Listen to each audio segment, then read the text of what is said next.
Bienvenidos a esta inmersión en ideas. Hoy vamos a explorar juntos el material de Predicación Transformadora 2025. Es este evento anual que se hace en Medellín, Colombia. Lo organizan Lanjan Colombia y la Fundación Seminario Bíblico de Colombia, la FUSBEC. Y el tema grande de este año fue el Mesías y los mesianismos, todo visto desde una perspectiva bíblica. Un tema, fascinante, ¿verdad? Porque eso de mesianismos se refiere a esa tendencia muy humana de buscar como salvadores, o bueno, soluciones totales, en cosas que no son Cristo. Exacto. Pueden ser ideologías, líderes políticos, o como vamos a ver hoy, incluso búsquedas personales que parecen buenas en principio. Justamente. Y hoy nos vamos a enfocar en el primer día del evento, específicamente en las ponencias de Igor Améztegui. Primero, vamos a analizar su sermón, que se tituló La búsqueda del bienestar físico como un ídolo de nuestro tiempo, que se basó en Mateo 6, versículos 25 al 34. Y luego vamos a profundizar con el taller que él mismo dio sobre la búsqueda del bienestar, una perspectiva bíblica. La idea es, desentrañar cómo esa búsqueda, que a veces se vuelve casi una obsesión por el bienestar físico, puede terminar siendo un ídolo, ¿no? Un falso mesías de hoy. ¿Y qué nos dice la Biblia al respecto? Bueno, empecemos a desglosar esto. Dale. Améztegui, en el sermón, arranca reconociendo que bienestar es una palabra enorme, cubre muchas cosas. Pero muy inteligentemente, él acota el tema al bienestar físico. Ajá, lo delimita bien. Y desde el inicio lanza preguntas clave, de esas que te dejan pensando, ¿en qué punto esta búsqueda se nos va de las manos y se vuelve idolatría? ¿Cómo compite este Mesías del bienestar con Jesús el Mesías, el verdadero? Preguntas cruciales, sí, y las aterriza, como decías, en una realidad muy nuestra, muy latinoamericana. Expone una paradoja que, la verdad, impacta. Por un lado, menciona datos, creo que de la FAO del 2024. Sí, los mencionó. Que indicaban que un 25%, una cuarta parte, de la población en Colombia sufrió inseguridad alimentaria. O sea, tuvieron que comer menos o peor calidad por falta de plata, de recursos. Un 25%. Es un número que duele. Y el contraste es... El contraste es que, al mismo tiempo, otro sector de la población, quizás con más acceso, ¿no?, también se preocupa mucho por la comida, pero desde otro ángulo, desde una óptica que puede llegar a ser obsesiva con lo saludable. Améztegui señala cómo esto puede derivar en trastornos como la ortorexia, esa fijación casi enfermiza con la pureza, el tipo de comida que se come. Una tensión muy marcada. Sí, se nota esa tensión. Y Améztegui conecta esto directamente con el pasaje de Mateo 6, ¿no?, que es parte del Sermón del Monte. Justo antes de esos versículos que él analiza, del 25 al 34, Jesús venía hablando de no hacerse tesoros en la tierra y de que no se puede servir a dos señores, a Dios y a Mamón. Que es como la personificación de la riqueza, del dinero. Exacto. Y justo después de eso dice, por eso les digo, no se preocupen. La conexión es directa. Totalmente directa. Aborda la ansiedad por lo material y, engancha con la ansiedad por las necesidades básicas. Comida, bebida, vestido. Y Améztegui organiza su análisis siguiendo cuatro instrucciones, 4 mandatos claros de Jesús en ese texto. Primero, no se preocupen. Ajá. Segundo, miren las aves. Tercero, observen los lirios. Y cuarto, busquen primero el reino. Una estructura bien clara. Muy útil. Vamos con la primera. No se preocupen. Jesús lo dice 4 veces en esos versículos, enfocándose en la comida, la bebida, la ropa. Y Améztegui subraya algo importante. Esa era la ansiedad típica de los paganos, dice Jesús, de los que no conocen al Padre Celestial. No debería ser la nuestra, la de los discípulos. Y aquí es donde él mete esa frase que me pareció muy potente que atribuyó a Heit Atencia. Estética sin ética es patética. ¿Cómo encaja eso ahí? Encaja perfecto. Es una crítica a esa estética, ¿no?, al cuidado del cuerpo, la apariencia física, cuando se separa de la ética. O sea, de los valores del reino, del propósito que Dios le da a nuestro cuerpo. Cuando se desconectan, esa búsqueda estética se vuelve superficial, vacía, patética, como dice la frase. Claro. Y Jesús mismo lo refuerza ahí en el texto con preguntas retóricas, esas que te hacen pensar. ¿No vale más la vida que el alimento? ¿Y el cuerpo más que el vestido? Está como desafiando una visión reduccionista, materialista de la vida. Améztegui interpreta ese no se preocupen no como un llamado a la dejadez, ojo, sino como un no se obsesionen. Ah, buena distinción. Claro, porque es la obsesión, esa preocupación ansiosa, la que convierte un cuidado que puede ser legítimo en culto, en idolatría. Esa diferencia entre cuidado y obsesión es fundamental. Y aquí la cosa se pone, creo yo, realmente interesante con la segunda instrucción. Miren las aves del cielo. Suena simple, ¿no? Pero Améztegui le da una vuelta de tuerca. Sí, totalmente. Lo hace contando una anécdota sobre John Stott, el teólogo inglés, fundador del ministerio Langham. Stott era un apasionado observador de aves, un ornitólogo aficionado. Llegó a identificar miles de especies, imagínate. Pero para él, fíjate, no era solo un pasatiempo. ¿Era algo más? Era una disciplina espiritual. Él decía que al observar cómo Dios cuida y alimenta a las aves, que no siembran, ni ciegan, ni guardan en graneros, él aprendía activamente sobre el cuidado proveedor de Dios Padre. Era teología práctica, digamos. Vaya, qué perspectiva. Transforma un hobby en una lección viva sobre la providencia. Eso cambia todo. Y la tercera instrucción, observen los lirios del campo, va por la misma línea, complementa la idea. Aquí Améztegui comparte algo más personal.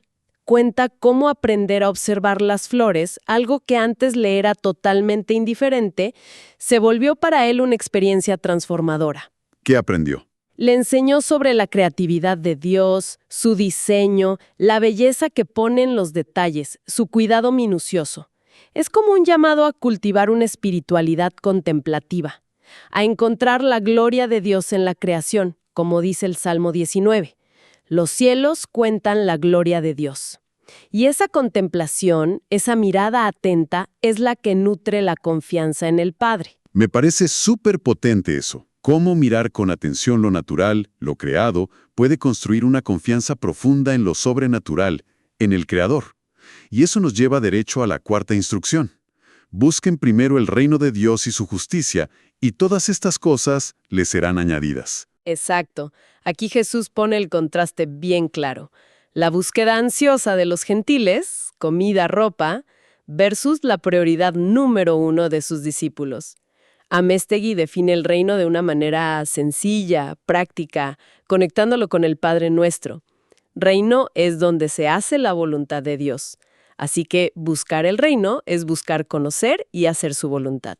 Pero hace un énfasis importante en la segunda parte de la frase. Sí, fundamental. Y su justicia. Y Améztegui subraya lo relevante que es esto, especialmente en contextos como nuestro, en Latinoamérica, tan marcados a veces por la corrupción, la desigualdad, la falta de justicia. Claro, no es solo algo individual o etéreo. Para nada. Buscar el reino, dice él, no puede ser solo una aspiración espiritual individualista desconectada de la realidad. Implica buscar activamente que la justicia de Dios, sus principios de rectitud, se manifiesten también en la sociedad. Es una fe con compromiso social, no pasiva. Entendido. Entonces, si intentamos como resumir las ideas centrales del sermón de Améztegui, parece que el mensaje principal es reorientar nuestra mirada, ¿no? Nuestras prioridades. Exactamente. Yo diría que los puntos claves serían, primero, cuidar el cuerpo. Está bien, es bueno, pero ojo con la ansiedad y la obsesión porque ahí se vuelve ídolo. Segundo, necesitamos como cristianos desarrollar una teología bíblica sólida sobre el cuerpo, entender su valor, su propósito desde la perspectiva de Dios. Ajá. Tercero, practicar esa espiritualidad contemplativa, mirar la creación, las aves, las flores, lo que sea, fortalece nuestra confianza en Dios como nuestro proveedor. Y cuarto, y quizá lo más importante, el fin último no es glorificar nuestro cuerpo en sí mismo. El objetivo es glorificar a Dios con nuestro cuerpo. Usarlo para su gloria. Esa necesidad de una teología bíblica del cuerpo que mencionaste. Entiendo que eso fue lo que Améztegui desarrolló mucho más en el taller, ¿cierto? usando ese modelo que llamó las 4 sillas. Correcto. Usó ese esquema, que está inspirado en Paul Windsor, y es muy pedagógico, muy útil para entender la historia completa que la Biblia cuenta sobre nuestro cuerpo. La primera silla es la silla de lo bueno, la creación. La idea central aquí es que nuestro cuerpo no es algo malo, ni una cárcel para el alma, como pensaban algunos filósofos griegos, ni tampoco un simple producto de la evolución sin propósito. No. Es creación de Dios. Es creación directa de Dios. El Salmo 139 dice que fuimos hechos de forma formidable y maravillosa. Somos parte esencial de lo que significa ser imagen de Dios, según Génesis 1:27. Y por eso nuestro cuerpo tiene una dignidad intrínseca desde el origen. La Biblia tiene una visión holística, integral del ser humano, cuerpo y espíritu juntos. O sea que, visto así, cuidar el cuerpo no es vanidad, sino como una respuesta de respeto, de reverencia al Creador. Precisamente, es parte de nuestra mayordomía fundamental sobre la creación. Bueno, luego viene la segunda, la silla de lo malo, la caída. La realidad del pecado. Exacto. Aquí se reconoce que el pecado entró y corrompió todo, toda la creación, y eso incluye nuestros cuerpos. La caída introdujo la enfermedad, la debilidad, el envejecimiento y finalmente la muerte física, como dice Génesis 3:19. Polvo eres y al polvo volverás. El cuerpo, que era bueno en origen, ahora sufre las consecuencias de la rebelión humana contra Dios. Un baño de realismo necesario, sin duda. ¿Y la tercera silla? La tercera es la silla de lo nuevo, la restauración en Cristo. Y aquí Améztegui se detuvo bastante en un texto clave, 1 Corintios 6, versículos 19 y 20. Un texto que la verdad lo cambia todo para el creyente. ¿Qué dice?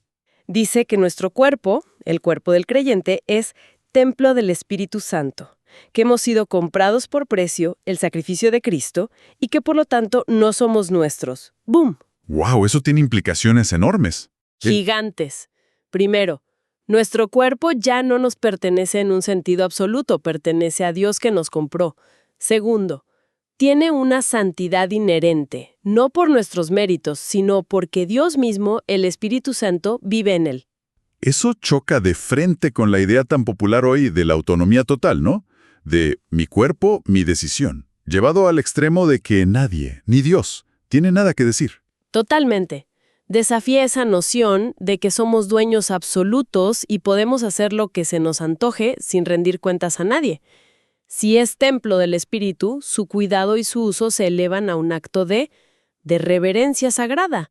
Y esto, claro, define su propósito principal, glorificar a Dios en todo lo que hacemos, incluyendo cómo usamos y cuidamos nuestro cuerpo. 1 Corintios 10:31 dice que hagámoslo todo para la gloria de Dios. Ajá. Son imágenes muy fuertes. Sí. Entonces, el cuidado físico, comer bien, descansar, hacer ejercicio, deja de ser un fin en sí mismo, un proyecto egoísta de automejora, y se convierte en un acto de adoración y en un medio para estar mejor equipados para servir a Dios y amar al prójimo. Entendido. Y la última silla. La cuarta. La última es la silla de lo perfecto, la nueva creación. Y esta es clave para no caer en la obsesión aquí y ahora. Nuestra esperanza final como cristianos no está en lograr la perfección física en esta vida, ni en detener el envejecimiento con cremas y cirugías, ni en evitar la muerte a toda costa. La esperanza bíblica está puesta en la resurrección futura. En la vida eterna. Exacto. Cuando recibiremos un cuerpo glorificado, inmortal, incorruptible, libre para siempre de pecado, enfermedad y muerte. Un cuerpo semejante al de Cristo resucitado, como explican 1 Corintios 15 y Filipenses 3:21. Comprender eso sí que nos libera de mucha presión y de la obsesión por la imagen física terrenal, ¿verdad? Totalmente. Te da una perspectiva eterna que es liberadora. Y bueno, todo este marco de las 4 sillas es lo que fundamenta lo que Améztegui llamó la mayordomía bíblica del cuerpo. Se trata de buscar un equilibrio bíblico sabio. Por un lado, hay que rechazar el ascetismo, esa idea de que el cuerpo es malo y hay que despreciarlo o castigarlo. Pablo combate eso en Colosenses, ¿te acuerdas? Sí, critica esas reglas de no toques, no gustes, no manejes. Exacto.